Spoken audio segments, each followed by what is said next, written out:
Good morning and welcome to Crawl or No Crawl. This is Carolyn Holzman. Today is September 14th. And if Google means what they say, it looks like we're on, I think it's day 2. Let me check over here. Ding, ding.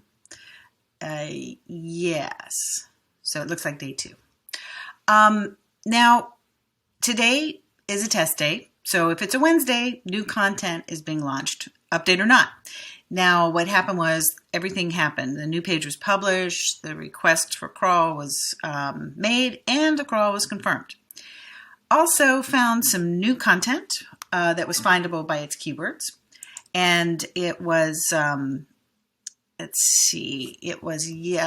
week, it was a JavaScript for Friday's test page.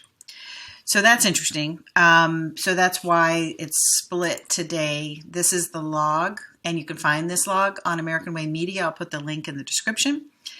Now, let's look at the bots.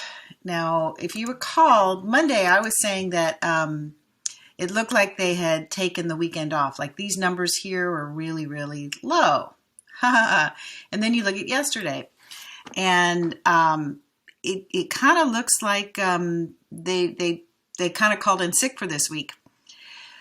So I also checked in some of my other hosting accounts, including some that are hosted over in the EU, and I'm seeing the exact same thing, which is basically an absence of any of the bots that make pictures, with the exception of on the mobile side. And this is just, fairly anemic, but even more so when I looked across and kind of figured it out how many per site.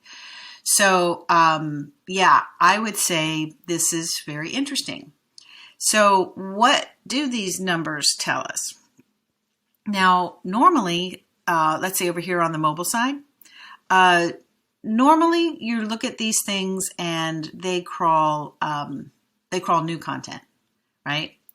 So I think this is indicative of what happens in an update. So what do I mean by that? So whatever was going on in the helpful content update, I think that was clearly part 1. And that's where they did all the recrawling of, I don't know it was every single page on the internet, but it sure looked like it.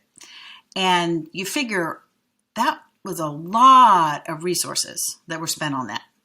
So I think what we're seeing here is, remember I talk about Search Console being a door that opens in both directions, but traffic only goes through it in one direction. So when you look at what's going on over here in SEMrush yesterday, that was a bunch of stuff, I think, getting pushed out. So now, as we know, there's more to just on page, right? When it comes to calculating the scores through the algorithm. And maybe this is one of the times of the year where they update that link graph. And well, that could have a huge impact in either up or down, if we're honest. So, for instance, what about CTR, click-through rate? We know it always takes a while for that to get reflected in search, depending on at whatever particular weight Google happens to apply to that in any given time.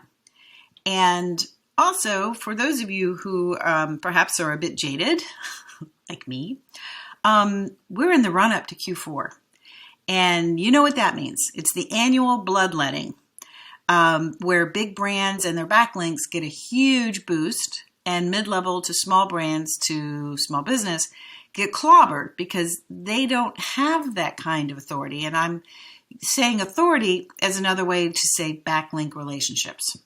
So they have to turn to paid ads to keep all of that going. And so they have to do that just to stay even, right? That's not a growth action. That's a how do we stop losing our shirt? So how's that for Debbie Downer? All right. Subscribe to get the latest reports from the front line of new content indexing, and check out the latest Confessions of an SEO podcast. Last week, I shared a life-changing SEO disaster that in hindsight, it wasn't exactly what I thought it was at the time. Okay, new episodes launch every Friday at 8 a.m., working on this week's topic. So far, Silos is in the lead. Thanks for watching. So now let's all get back to work. I'll see you tomorrow.